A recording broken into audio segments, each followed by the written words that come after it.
Greetings. Thank you for joining us today. Welcome and good afternoon to those who are joining us from Eastern Canada, and of course, good morning to all of those who are able to join from Western Canada. We are pleased here to present to you today our second webinar in our three-part series from the Commercial Litigation Group, Pitfalls with Commonplace Clauses. My name is Karen Wyke. If you wouldn't mind going to the next slide, Victoria. My name is Karen Wyke. I'm a partner in the Calgary office of Fasken. I am joined today from across the country. Kim Potter joins us from our Toronto office, a partner in our Toronto office. We also have Mirna Kaddis from Montreal and Cindy Phillips from Vancouver. So we're hoping today to bring you a national perspective on some pitfalls that we see in standard clauses included in contracts as litigators. Before we start, I just wanted to go through some housekeeping matters. There is a closed caption button. There's also a survey. We'll remind you at the end to please fill that out. Materials can be downloaded via the materials button. If anybody has any questions, we have reserved some time at the end of our presentation, and please put any questions for our panel in the questions tab. And if you require support, please click the support button at the bottom of the video window page. So over to my colleague Kim Potter to outline what it is we'll be speaking about today. Thanks, Karen. So we're going to be talking about 4 common clauses today. We're going to speak about best efforts and reasonable efforts clauses, entire agreement and no amendment clauses, no waiver clauses, and alternative dispute resolution clauses. And often these kinds of clauses are copied and pasted from different types of agreements involving different subject matter with different business interests.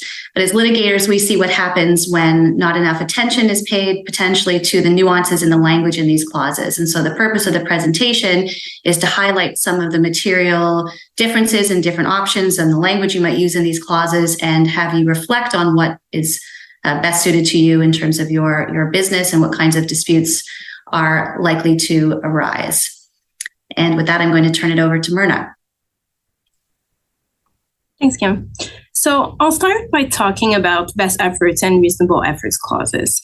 Let's start by considering a scenario where your company has brought a business, and the transaction specifically provides that in the first example, you'll use best efforts. In the second example, you use reasonable efforts. And in the third example, you'll use commercially reasonable efforts to obtain regulatory approval of the transaction.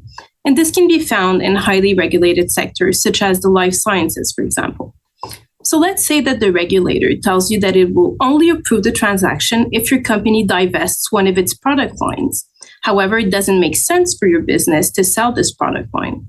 Do you still have the obligation to sell this product line because of your efforts clause? And the answer is, it depends. It depends on whether you have a best efforts, a reasonable efforts, a commercially reasonable efforts clause, on how it was drafted and on how precise it is. So what I'll do for the next 10 minutes or so is help you navigate these clauses to understand their meaning and how they're interpreted by the courts. I'll then end with a few tips to keep in mind while drafting these types of clauses. Next slide, please.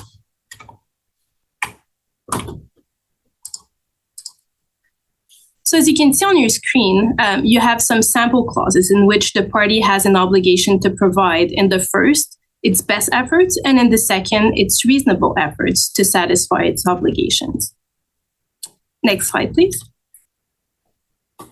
So where are these clauses found? The answer is almost anywhere. They can be found in employment contracts where, for example, the employee needs to use his or her best efforts to attain certain sales goals. They can be found in commercial contracts between suppliers and distributors, for example, where the distributor needs to use its best efforts to advertise and promote the sale of the products of the supplier. They can be found in life sciences contracts, like the example I just gave with the regulatory approval. Essentially, they can be found in almost any commercial contract where a party wants to attain a certain goal or objective, but where it would be too onerous to actually impose that the goal or objective be met, failing which the contract would fall. And so instead, the parties provide that best efforts or reasonable efforts will be made by a party to attain that goal. Next slide, please. So as we'll see in the next few minutes, we know that a best effort clause requires more efforts and imposes a higher obligation on the party than a reasonable effort clause. But these are not the only two possible efforts clauses because, of course, us lawyers will say, why only have two effort clause possibilities when you can have three? So instead of choosing to put a best or reasonable effort clause, you can also choose to include a reasonable commercial effort clause, which may not have the exact same meaning as the previous two. So let's dive in. Next slide, please. What does best efforts mean? The atmospheric diving system case on your screen by the British Columbia Supreme Court is still to this day cited by the other Canadian provinces, including Quebec. This case related to a new technology for submarine, which was manufactured by the defendant, and the parties had entered into a purchase and sale agreement where the plaintiff agreed to purchase these products from the defendant. The defendant then agreed to use its best efforts to sell the product that the plaintiff purchased. And in the end, the defendant did not sell the product. The question before the court was essentially whether the defendant used its best effort to sell the product. In this case, the court found that the defendant went through the motions of offering the plaintiff's product to its next available customers, but it fashioned an offer which came nowhere near being reasonably attractive. And so the offer presented by the defendant had little chance of success, and therefore the court concludes that the defendant did not use its best effort as required. In the judgment, the court summarizes the principles around best effort and what it actually means. And so it tells us that best effort imposes a higher obligation than reasonable efforts. It means taking in good faith all reasonable steps to achieve the objective, leaving no stone unturned. And that's an expression that's commonly used when referring to best efforts, the no stone unturned rule. Continue on what the court tells us in atmospheric diving. Best effort includes doing everything known to be usual, necessary, and proper to ensure the success of the endeavor. And while it doesn't seem so, based on all of this, best effort does have its limits. It must be approached in light of the particular contract, the parties, and the contract's purpose. Next slide, please. Oh, Mirna, sorry, can we go back for 1 second, just before we move on? I find the timing of this case really interesting, given that it was pre-Basine in 1994. And of course, we as litigators know that the term good faith has received a lot of judicial consideration since 1994. And so I'm just wondering whether you have any insight on really, and to provide our attendees with what really good faith means. What onus does that put on a contracting party in discharging their effort? Yeah, absolutely. It's a good question. So in Quebec, the obligation of good faith is actually in the Civil Code of Quebec. So it's codified in 3 different articles. One of the articles provides that the parties have to conduct themselves in good faith at the time of the obligation, when it arises, when it's performed and extinguished. And so what it means is that the parties need to act honestly in the execution of the contract. And there's an implied duty to cooperate that flows from that requirement of good faith. And that duty to cooperate means that, for example, a party must look out for the other party's interests and accommodate the interests of the other party. But it doesn't mean to put these interests before yours. Yeah, there's been a lot of development in Alberta also about the meaning of that phrase and what good faith means. My favorite common law a definition of good faith is that it is not bad faith, which I find very unhelpful, but very similar judicial consideration in Alberta. I would say that you have to have a view to the other party's contractual dealings. It doesn't require you to put their interest before your own. One definition I found helpful is that when you have an obligation to act good faith, you cannot act arbitrarily. So interesting that both the civil and common law are arriving at similar definitions. That's helpful. Thanks. So we'll go to the next slide, please, Victoria. Thank you. So what the court also tells us is that it's not required to prove that the defendant acted in bad faith in order to be successful and demonstrated that the best effort standard was not met. It is relevant to look at inevitable failure for causation of damages. And inevitable failure means that the failure was inevitable regardless of best efforts. In the case where failure was indeed inevitable, it makes it harder to say that the damages were caused by the lack of best efforts because the efforts would essentially have been in vain. On the other hand, evidence that the defendant could have met the best effort test had he acted diligently is relevant to show that he didn't use his best efforts. Next slide, please. And so essentially, mere reasonable efforts or occasional efforts will not be sufficient to meet the best effort standard. A higher level of effort is required. There needs to be no stone unturned. Next slide, please. So what about reasonable efforts? What does that mean? Essentially, reasonable efforts means having sound judgment. And while it does impose a lower obligation than best efforts, it nevertheless requires the parties to take legitimate steps. The reasonable efforts obligation will not be satisfied by passivity or by making token or uneven efforts. Making reasonable efforts essentially means making the effort that a reasonable person committed to achieving the objective would undertake. Next slide, please. So how about commercially reasonable efforts? Is it the same as reasonable efforts? It's not exactly the same. The reasonable commercial effort standard allows a party to reasonably consider its own financial interests in deciding when to cease further efforts. For example, in the scenario we had at the beginning, having to divest a product line may not make sense commercially, and stopping the effort where it's too much financial loss for the business may be acceptable to still meet the commercially reasonable effort clause. So there's a bit more subjectivity to it. Next slide. So what do we do when the contract is silent and doesn't include a best reasonable or commercially reasonable effort clause? What is then the extent of the obligation of the party? Again, it depends. Courts sometimes imply a best effort standard when the contract provides that a party needs to satisfy a certain obligation, failing which the parties can walk away from the contract. For example, in the context of a transfer of a parcel of land between a seller and a purchaser, the Supreme Court of Canada, in the case of dynamic transport, implied an obligation by the vendor to use its best efforts to obtain subdivision control approval for the transaction, knowing that the approval was required in order to carry out the transfer. Next slide.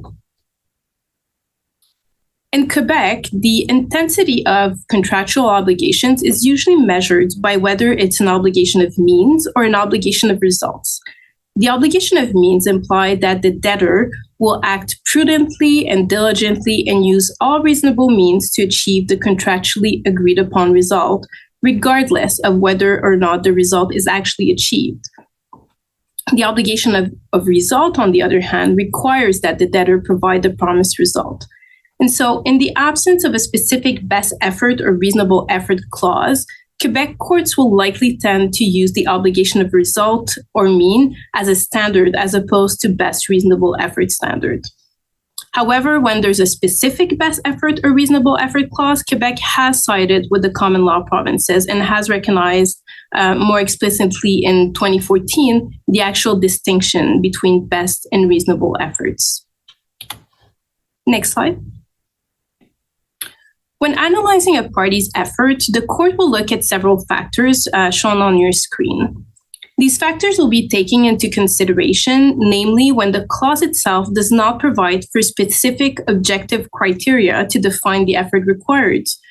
So among other things, the court will look at the experience and expertise of a party, the cost associated with a party's efforts in comparison to the anticipated benefits, the opportunities that are available to a party, the mutual goals of the parties under the contract. They also look at industry standards and practices.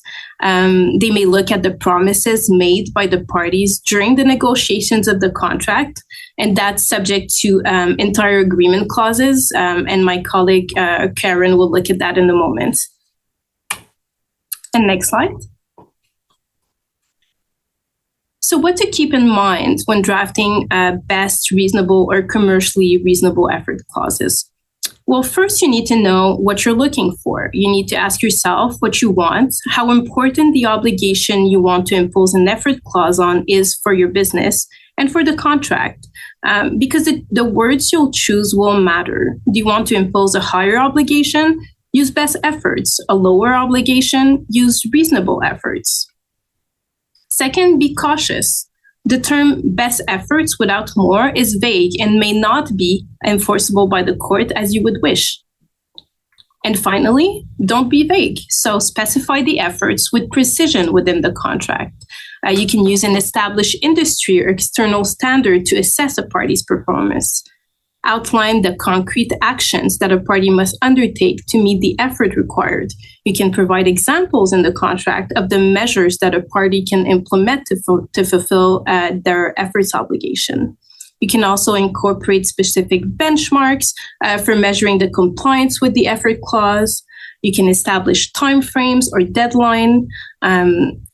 You can also set a limitation or cap on the amount that a party is obligated to spend under the efforts clause. Essentially, just always keep in mind that the more precise your clause is, the more examples you give, the more limits you set, the easiest your clause will be to enforce by a court. And so on this, I'll pass on the floor to Karen, who's going to talk about entire agreements and no amendment clauses. Yeah, thanks, Mirna. Maybe just next slide. Before I jump in, I just wanted to canvass, how no amendment and entire agreement clauses came about. So we all know that generally in contract interpretation and certainly in litigation, the contract governs, and the overarching aim of any contract is to allow the parties to govern themselves. But courts have always struggled with agreements that are made by the parties both before and after a contract is executed. And often those agreements can sneak in and replace what the parties actually agreed to in writing. So in reaction to that, a lot of law has developed about what pre-contractual representations and agreements will be binding.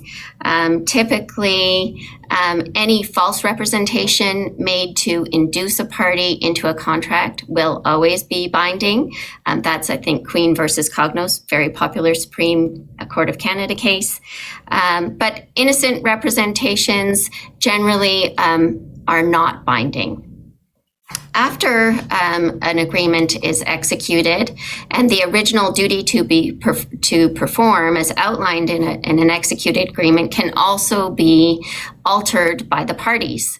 There are two ways it can be altered. One is by waiver, and that is where one of the contracting parties does not abide by a contractual term and they are considered to have waived a contractual provision such that it doesn't apply. My colleague Cindy Phillips will be speaking about waiver clauses that have been implemented and incorporated into a contract to deal with that common law.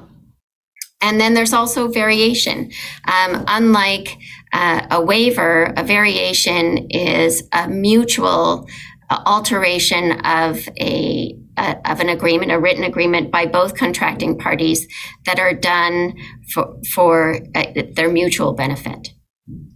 So a contract, the general law on variations and when they will replace original contractual terms is that a contract may be varied expressly, where the parties agree, often over email, to alter their arrangement, or also, which really impacts predictability of contracts and whether they will govern, they can also be varied impliedly by conduct.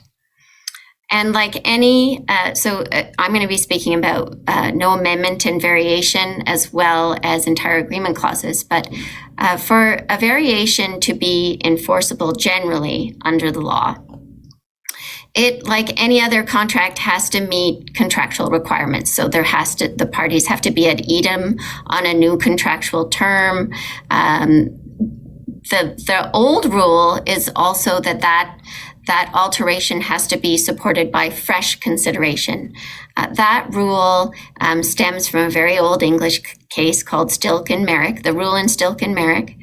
And it says that a contracting party who is to perform an obligation that is already outlined in the agreement cannot rely on that obligation to support a variation. That's not fresh consideration. So, for example, I see this a lot in construction contracts. And so if a contractor is required to perform and to build a project by a certain date and for a lump sum amount, a contractor cannot threaten to leave the project or say, hey, I need you to pay me on a reimbursable basis if you want me to finish by the date I've already agreed to. So that's important. It's something for contracting parties to keep in mind, but there is some move away from the old rule in Stilk and Merrick. There's now a new focus, a modern approach, where contracting parties to mutually there goes my light, to mutually vary their contractual terms, don't necessarily need to support that varied term by fresh consideration, but there does have to be an absence of duress. And that's really important. They're moving away from fresh consideration, but not in all jurisdictions, and it's sort of a modern approach. And there's lots of case law that somebody you may be litigating against would rely on. Karen, before you move on, can you just elaborate a bit on what you mean by absence of duress and what factors would be relevant for that part of the analysis? Oh, sure. Yeah. So duress is an illegitimate form of pressure that one contracting party puts on the other. And so, which overcomes their will or consent to enter into an agreement. So,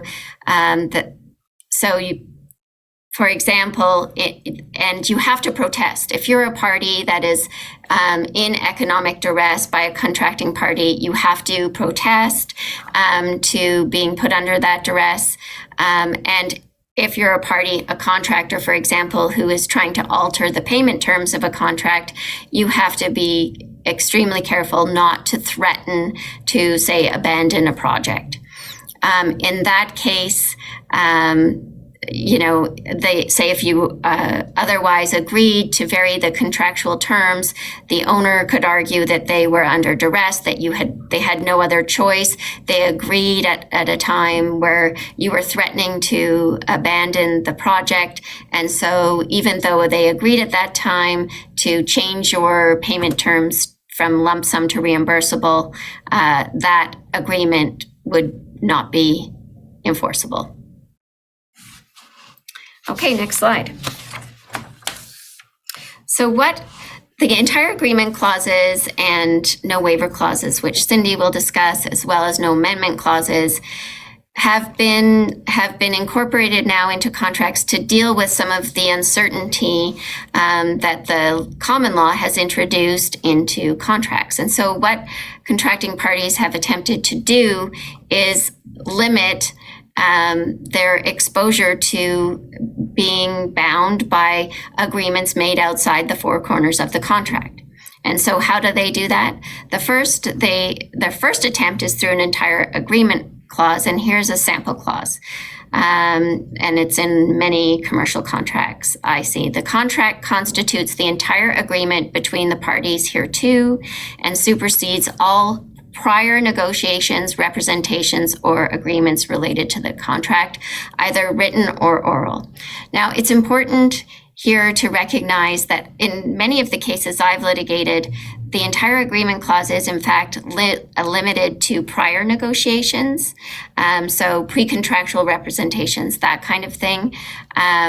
Often they're very expansive, and they will include oral discussions post contractual execution also. But it's very important when litigating or conducting yourself as a contracting party to understand the entire agreement clause and its breadth. Does it include all representations, all agreements post contractual execution and pre, or is it just limited to pre? The ones I've litigated have been limited to pre-contractual reps. Next slide. So they are generally provisions that specify that the written text agreed by the parties constitutes the whole contract and that exclude all representations made outside the contract. That's very general. Again, look at your clause and understand. And when drafting your clause, what are you trying to exclude? Is it all representations or just pre-contractual representations? Sometimes if it's all representations, it will capture all oral agreements and discussions. If not, you're just limited to pre-contractual rep. Next slide. So even in the face of an entire agreement clause, while they do tend to bring more certainty to contractual dealings, they still do not preclude consideration of the factual matrix. They will generally not be interpreted as forward-looking if they are, of course, limited to pre-contractual representations.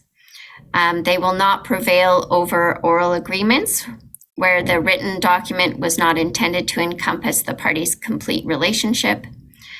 They will not preclude implied terms. For example, again, in the construction context, there is an implied obligation that an owner will not interfere with the means and methods of construction. An entire agreement clause does not preclude that obligation.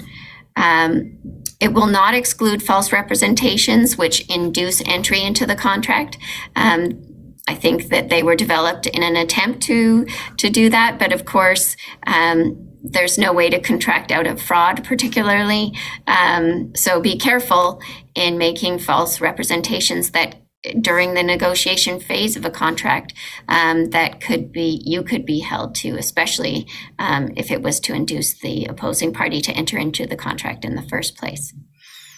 And of course, there's a lot of uncertainty, and the courts have been a bit unequal in their treatment of the enforceability of these entire agreement clauses. So I'm just going to review that quickly. Next slide. So Shalanu is a case out of Ontario. The site, for those of you who are interested, is 2003 OJ NO 1919. It's an Ontario Court of Appeal case. It's one of the cases that is held that the entire agreement clause was unenforceable. And in coming to their conclusion, the Court of Appeal essentially applied the Turcon factors that are relevant to the interpretation of exclusionary clauses. It treated the entire agreement clause as a form of an exclusion clause. And what Turcon essentially says is that a party seeking the protection of an exclusion clause has the onus to establish that the protection they are seeking is strictly within the ambit of the clause, and that the party seeking its protection, it will be read contra proferentum against them. And in any event, it was against public policy in this case for the parties to be protected by the exclusion clause because they had clearly come to a different agreement. So helpful, and again, that all contractual interpretation aids, all aims of any common law court in determining what the contract is to figure out what the legitimate expectations of the parties was based on their dealings. And if the parties have agreed on something outside of the four corners of the contract, the court has found that it's unfair to rely on an entire agreement clause to alter that agreement and alter the parties' expectations. The next two cases have found the opposite. If you just go to the next slide.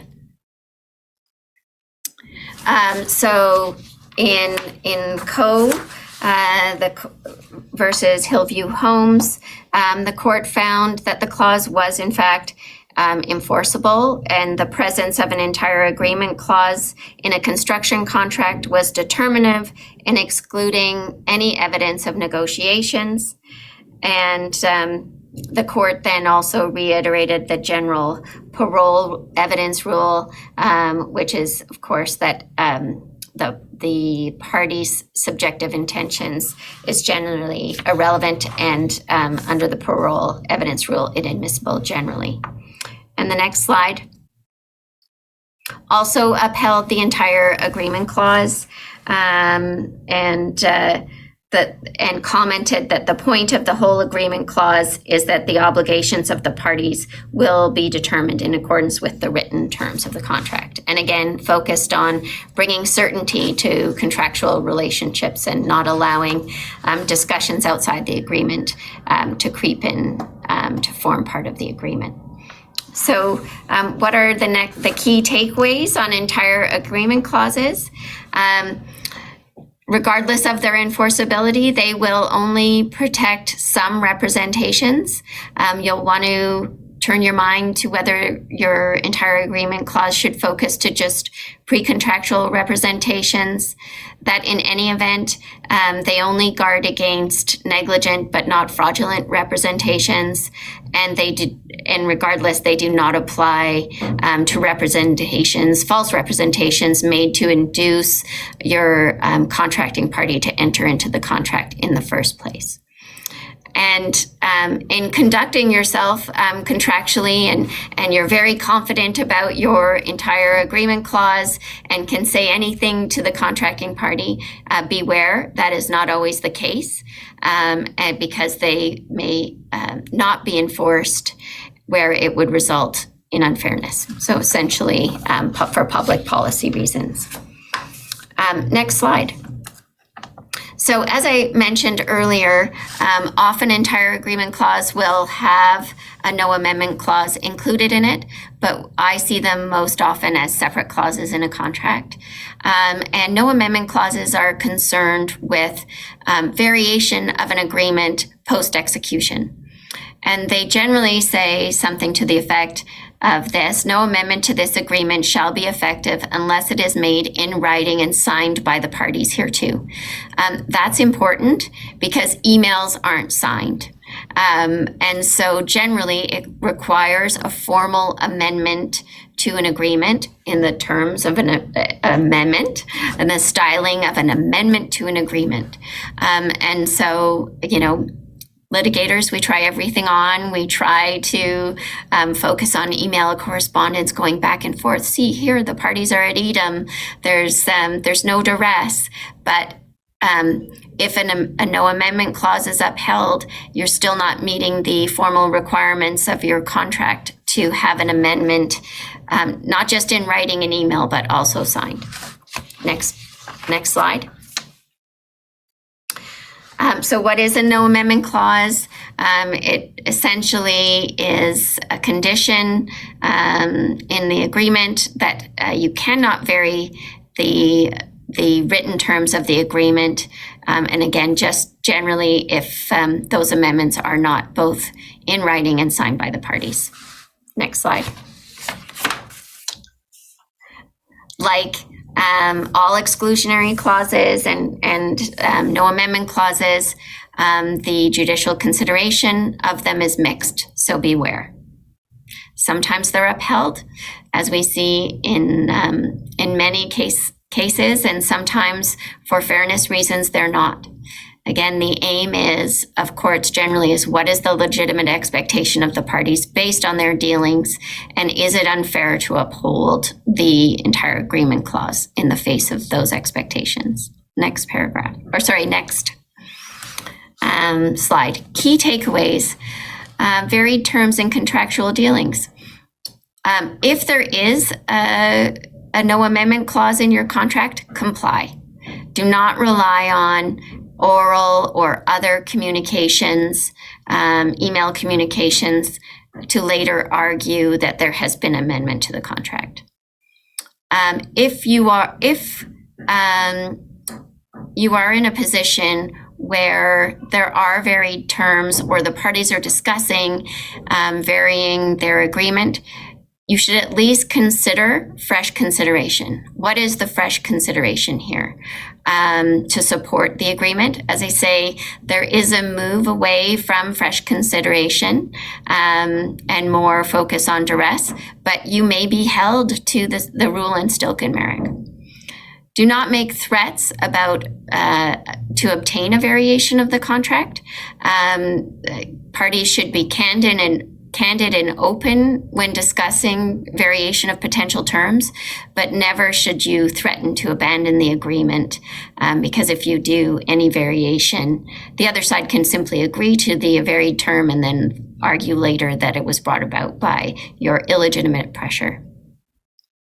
So drafting considerations require amendments to the contract to be in writing and signed, or if you don't want that, maybe don't have both those conditions precedent.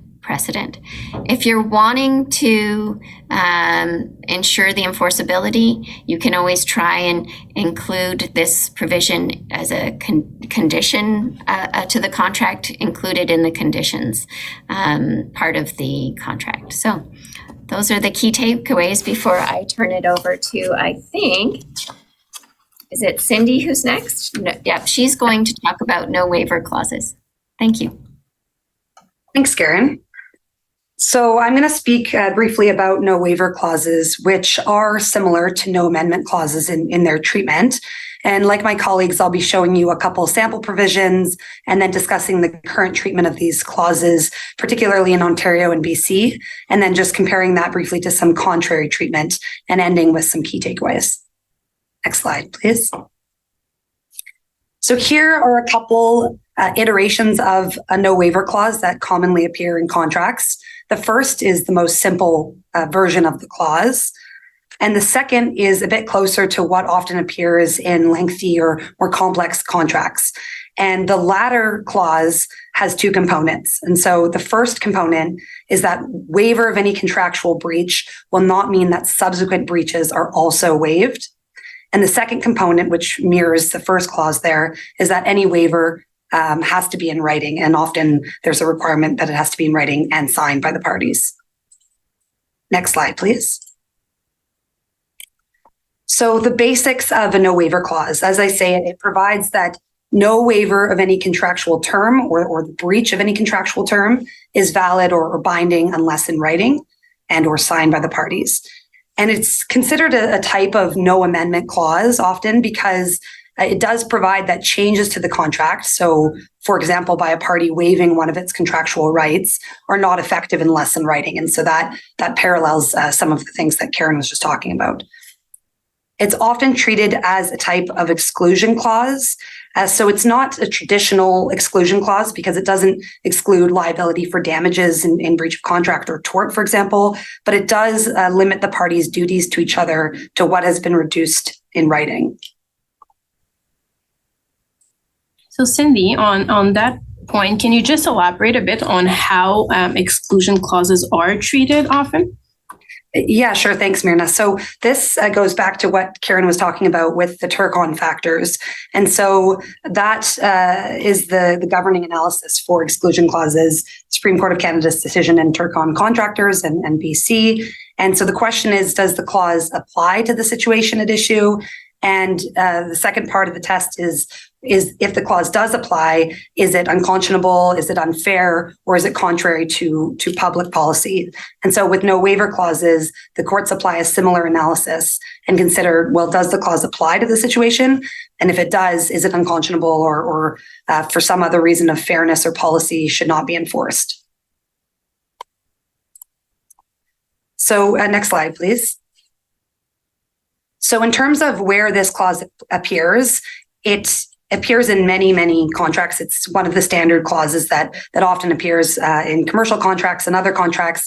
I've just given a couple examples of where it appears very frequently. So in construction disputes, construction arrangements and in tenancy arrangements. And so I'll just speak to the first example.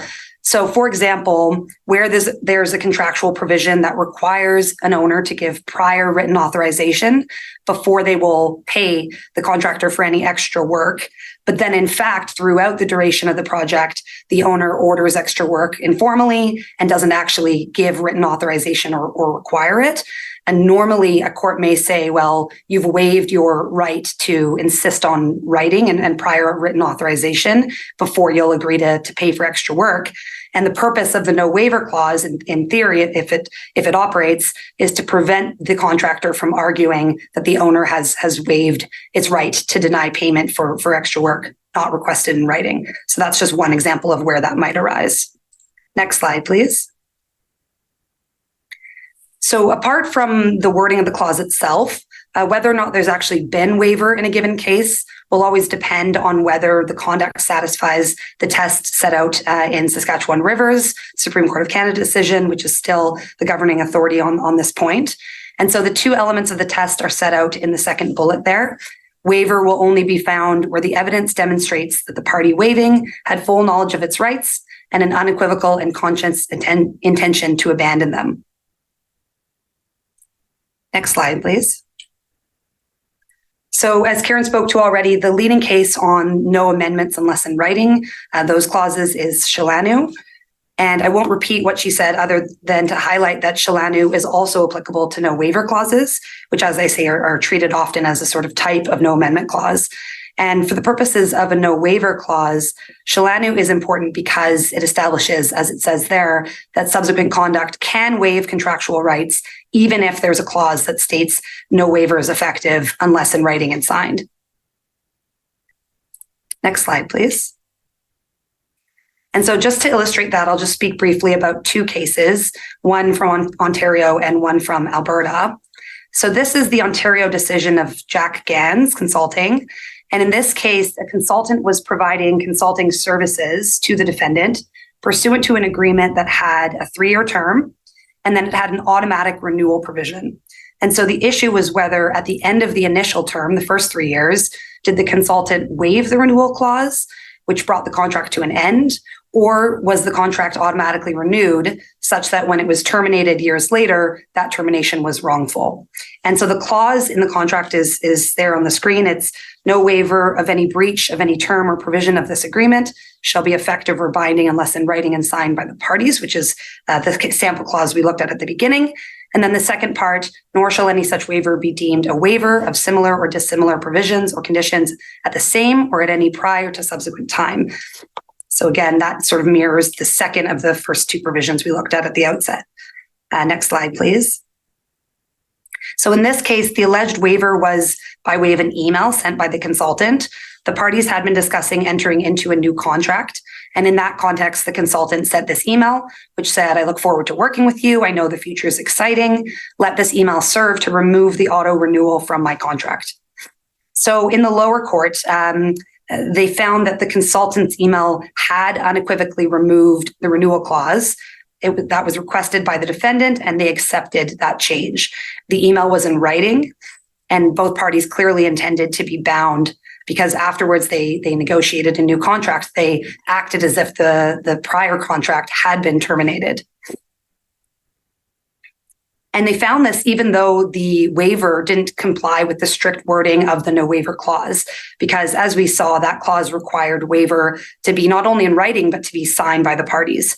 And instead here, although the email was not signed by both parties, the court found that the parties had shown they didn't intend to insist on strict compliance with the formal requirements of the agreement. Now, this case is somewhat unique because the Court of Appeal actually overturned the decision in 2021, but not on the basis of the wording of the clause. The Court of Appeal found that the consultant had only waived that provision, the auto renewal provision, as part of the negotiation over the terms of a new agreement that was going to govern their relationship moving forward. And so the waiver itself was not clear and unequivocal. So that's just a reminder that whether or not the clause is enforceable and applies, the alleged waiver itself has to be clear and unequivocal in accordance with the Saskatchewan Rivers test. Next slide, please. So I've included this just to give a BC example of how the Chalanu test is also applied in BC, and then just to reiterate that test is binding here as well, or is followed here as well. And so in this case, Premier Marketing, the court endorsed the Chalanu test. It reiterated that waiver or amendments can happen after a contract is entered into, whether by conduct or verbally, despite a no waiver or a no amendments clause. And so this is just to show that you can't assume that a no waiver clause will operate and will be effective to protect you against your conduct or your conversations down the road. And it was a case about commission sales representatives and what percentage commission they should get. And the consultants were arguing that the percentage had been orally amended after the contract was signed, and so the case doesn't actually decide the issue. It was a summary judgment case, but the court indicated its acceptance of the Chalanu principles. Next slide, please. And so, what's the takeaway from these cases? It's similar to what Karen was discussing with no amendment clauses. The courts are often averse to strictly enforcing these clauses. They generally will not prevent subsequent waiver by conduct or by oral agreement. But in any event, the waiver, if a party is alleged to have waived, that waiver still has to be clear and unequivocal to satisfy the Saskatchewan Rivers standard. Next slide, please. Now, contrary to Jack Gans and Premier Marketing, there is some mixed judicial treatment of how these types of clauses are interpreted by the courts. And occasionally the courts will strictly enforce the clause. And so I've just included a couple examples here to demonstrate that. In this case, Honeybee, which is an Ontario case, an investor who was also a manufacturer had agreed to pay for its shares in the defendant company by delivering a specified type of audio device model. And the defendant later argued that the parties had subsequently agreed the investor would also provide other types of audio devices, not just the model specified in the contract, as payment for its shares in the defendant company. And the contract had a typical no amendment clause that you can see there on the slide. Next slide, please. So what was held in that case was that there was no oral agreement between the parties that had modified the written terms of the contract, but the clause would have been enforceable had there been such agreement. And so the clause was unambiguous. It clearly applied in the circumstances. It excluded amendments not in writing and signed. And importantly, the court considered the fact that the parties were sophisticated business persons. They had access to professional advice. The contract was negotiated and so on. And then going back to the Turcon analysis, the court concluded that there was no reason to find that the clause was unconscionable or unfair or contrary to policy. Next slide, please. Now, similarly in Becker, which was an Alberta case, this was a landlord-tenant dispute. The landlord said that the tenant was in arrears of rent, and there was a similar no waiver and no amendment clause. And the tenant said, well, no, after the fact, we actually agreed verbally that the rent would be reduced. And so again, the court found there was no oral agreement between the parties, but that had there been, the clause would have been enforceable. And here, the court focused on fairness and public policy and said, this clause is fair and it's to the benefit of both parties, and so would otherwise have been enforceable. Next slide, please. And so the takeaway from these two cases and why I've included them is to show that there is some uncertainty on whether these clauses will be enforceable. And if you're faced with one of these clauses, whether trying to enforce one, trying to avoid one, there's a pretty strong argument that the clause will not apply if the parties indicated by their conduct an intention not to comply with the strict words of the contract. But on the other side, if the waiver does clearly apply to the parties' conduct, the contract was heavily negotiated, the parties are sophisticated business persons, and the clause is not unfair or unconscionable, there is a chance that it will, in fact, apply. Next slide, please. And so practically, the effect of these two cases is that there may be more you can point to argue against a no waiver clause, because as I say, in both of these cases, the comments about the no waiver clause being enforceable were in obiter, so they were not directly material to the result. And so there is still a stronger authority, arguably, to argue against a no waiver clause being enforceable. Next slide, please. So just to summarize the key takeaways, what are the key things to remember when including one of these clauses in your contract, when trying to get around one, or when trying to enforce one, or when you're performing obligations pursuant to a contract? So you need to be wary of waiving your rights, even if your contract has one of these clauses. If the counterparty waives its rights, even if in writing, you should confirm that they are in fact fully abandoning those rights and won't seek to enforce them. And lastly, that no waiver clauses may be more likely to be enforced where the parties are sophisticated business persons and the contract was heavily negotiated. So with that, I will turn it over to Kim. Thanks, Cindy. Next slide, please. So this is an example of a typical arbitration clause. You can Google them. Lots of institutes have them, and they tend to be quite boilerplate. But as I'll describe, it's important to make sure that you have the key elements and also that you have consideration for other things you may want to include. Next slide, please. So these are the key elements that every arbitral provision should have. The first may seem obvious, but you need to have an agreement to arbitrate. I often see arbitral clauses that say things like the parties may arbitrate. Well, that's not definitive. It should say something like the parties agree that any dispute within a particular scope shall be finally resolved by arbitration. So there's no ambiguity about that. The second thing you need is to specify the scope. What types of disputes will be subject to arbitration? Is it anything arising from a particular agreement? Is it anything arising from the legal relationship between the parties? Is there anything you don't want to be subject to arbitration and you would rather go through the court process? That's something that you have to have a particular regard to. The third is whether you want your arbitration to be administered or ad hoc. So there are a number of institutions that will help administer the arbitration process. These institutes include the ADR Institute of Canada, the International Chamber of Commerce, the International Center for Dispute Resolution, and they will provide administrative support for you. There's often a fee associated with this, so that's sometimes seen as a negative. But a benefit of that is that they have pre-established rules and procedures, and particularly where you have an international arbitration, it may be helpful to have the heft and enforcement capability of an international institution behind you and not leave it to a domestic arbitrator to try to wrangle the parties. A sort of an ad hoc arbitration, by contrast, is one where the parties basically could simply say, we agree to arbitrate. And they choose an arbitrator, and the arbitrator can choose their own process or negotiated by the parties. A sort of halfway house that I often recommend and see more often these days is where the parties agree that it will not be administered, particularly when we're talking about a domestic arbitration, but they'll agree to follow the rules of a particular institute. That way you have the benefit of the certainty of the process and procedure without necessarily incurring the additional fee of having it be administered by an institute. The fourth thing is the number and appointment of arbitrators.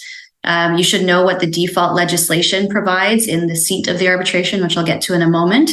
But you want to give some thought to whether you want to have one arbitrator, or perhaps if there's a complex dispute with high stakes where you want an arbitrator to have particular expertise, you may want to have 3 arbitrators, or where you have an international arbitration and you may want to have each party have the option to choose their own, and then the two choose a third. So that's something you should have regard to. And also how arbitrators are appointed. So often I see clauses that say the parties will agree, failing which they'll apply to the court.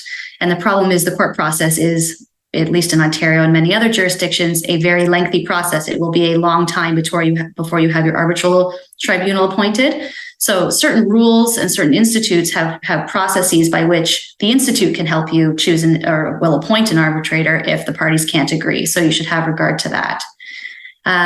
Fourth or fifth, I guess it is, I've lost track, is the seat.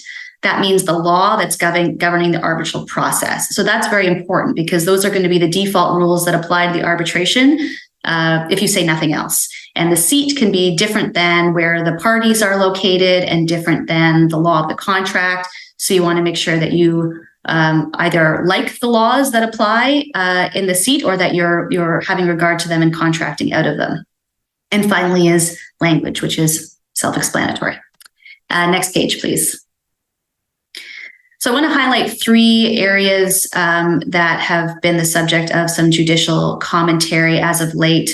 The first is the scope of appeal rights. And so there was a recent 2023 decision out of the Ontario Court of Appeal in Baffinland. And this case highlights the importance of being very precise in your language when you are setting out appeal rights. So in this case, the parties entered into standard form contracts, which included a dispute resolution provision allowing the parties to refer a dispute to a dispute adjudication board. And the decision of that board was described as, quote, final and binding. And by contrast, it said that a dispute that is not subject to a final and binding decision by the board would be, quote, finally settled by arbitration. And so they've used two different phrases. They've used the phrase final and binding, and then they've used the phrase finally settled. And so the question was, does finally settled preclude appeal rights? And in this case, the Court of Appeal confirmed that finally settled by arbitration effectively meant the same thing as final and binding, and that it was clear that in this case, both phrases precluded appeal rights under the Ontario Arbitration Act. And even though there's a presumption in contractual interpretation that when you use different words, they mean different things, that shouldn't overwhelm the common sense approach to contractual interpretation.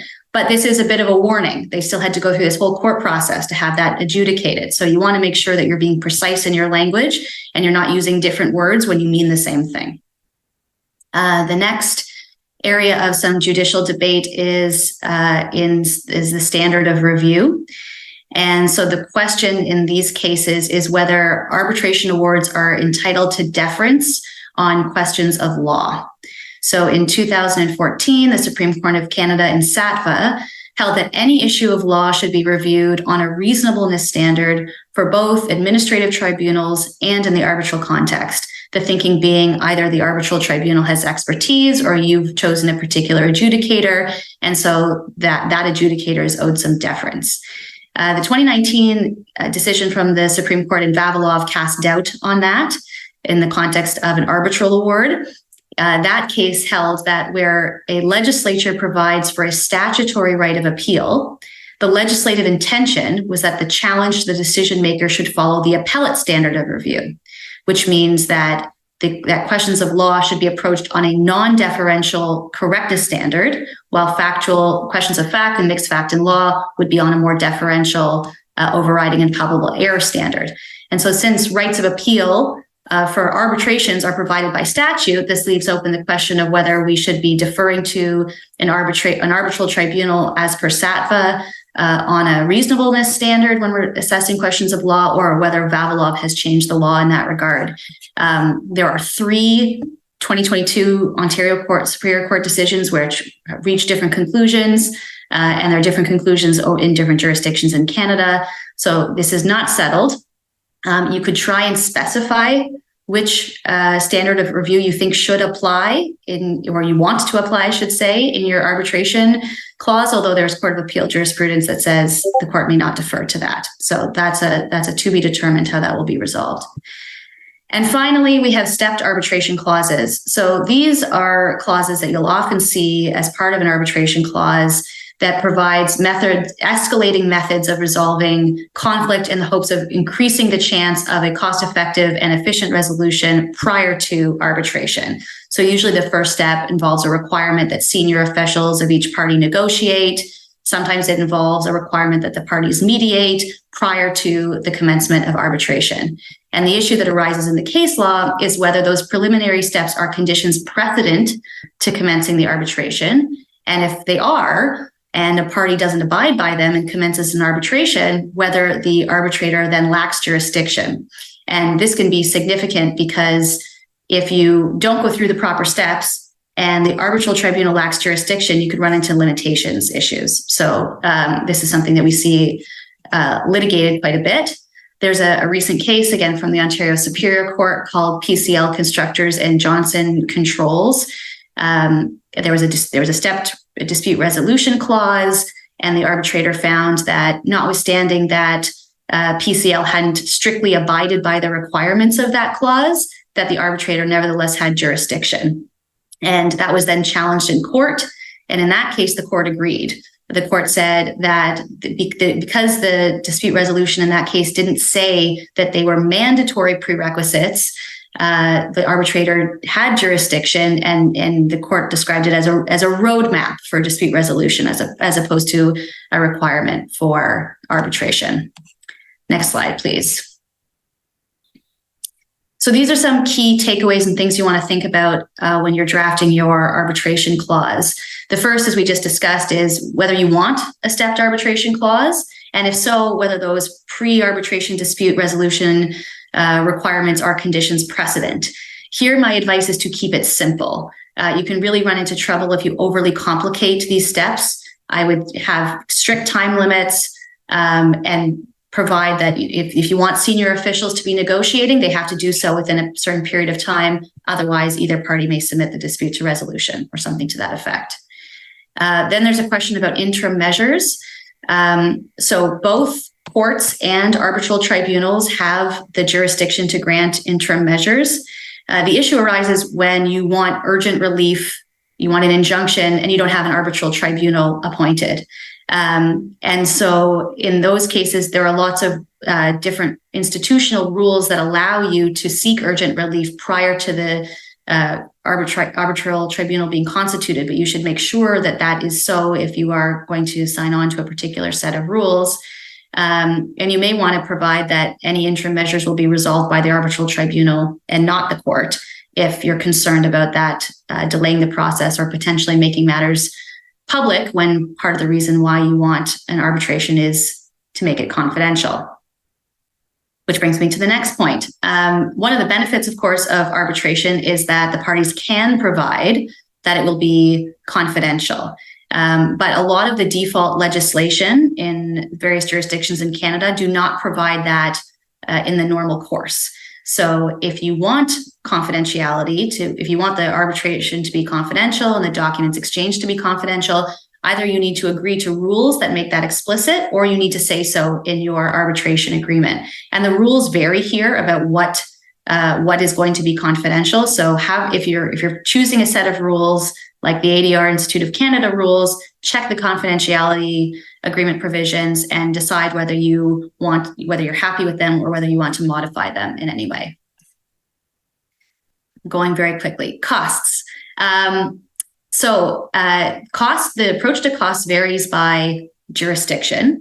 The different arbitral rules we've been talking about generally provide that the tribunal may award costs, but doesn't specify what the allocation should be. And so if you want something specific here, you should say so in the arbitral clause, because otherwise it will depend on the seat of the arbitration. And you should also be clear as to what you mean by costs. Does costs mean the arbitrator's fees? Does it mean legal fees? Do disbursements, are they included? You want to make sure that you're specifying everything you want to be captured by this clause. And finally, appeal rights. So we've talked about this a bit briefly.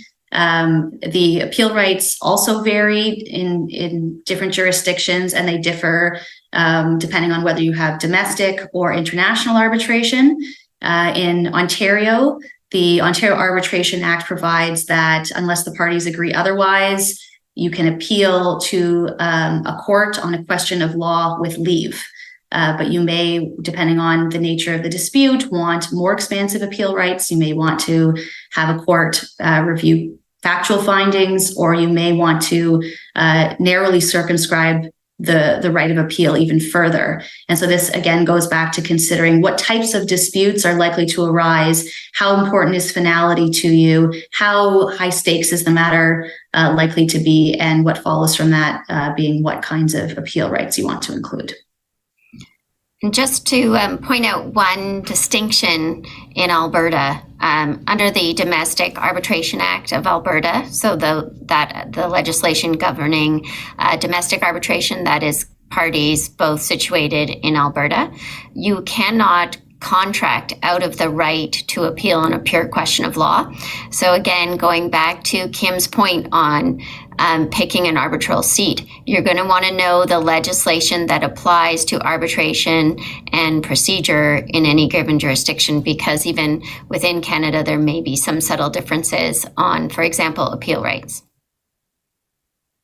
So there are a few questions coming in.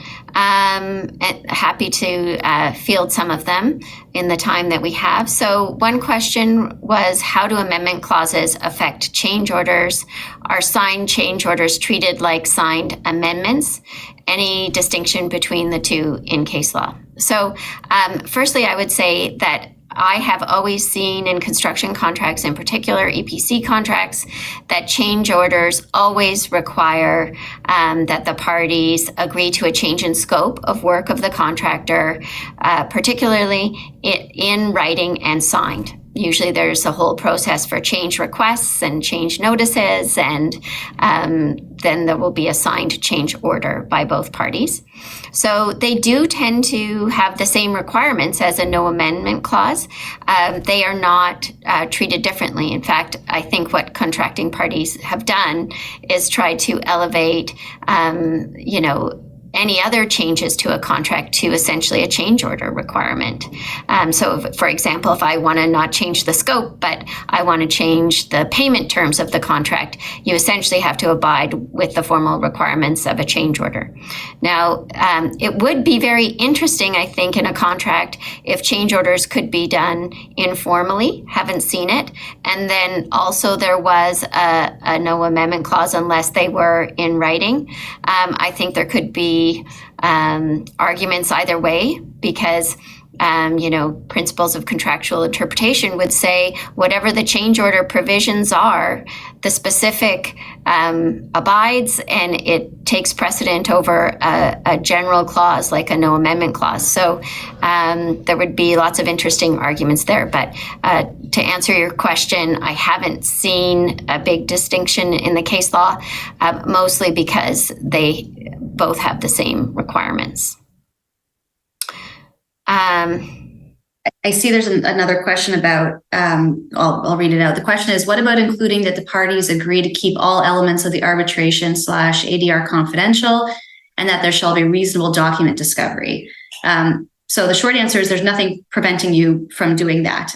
You can contract for more expansive discovery rights than the default rules provide, but you want to have regard to what the rules are. When you talk about reasonable document discovery, you want to make sure that you're specific as to what that means. Does that mean each party is going to produce the documents that it relies on? Does that mean that you're going to have rights of examinations for discovery and within a certain time limit? So I think there's no prohibition on that kind of contract. You just need to think about specifically what you're looking for, especially when it comes to discovery rights, and having regard to what the rules say, and whether you want to have any more expansive or less expansive rights than would otherwise be provided. And if I could just add to that too, Kim, what I see with contracting parties, particularly in the construction of a mega project, where you can imagine the documents are in the terabytes, millions and millions of documents, what they will do to try to limit document discovery so that it is reasonable is include in their provision or their arbitration agreement, wherever it is contained, that the parties produce what's known as a red fern production. And that is a process whereby parties identify and request documents, and each document requested must be limited and connected to an issue raised in the pleadings themselves. And not only must they be relevant, they must also be material in the sense that they can actually have will impact the outcome. And so I would invite anybody who's trying to limit document disclosure within a big project. It can be unruly. Costs associated with document production can be astronomical, to consider putting in their arbitration or dispute resolution provision within their agreement that document disclosure be a red fern production. And that will help with maybe limiting the documents.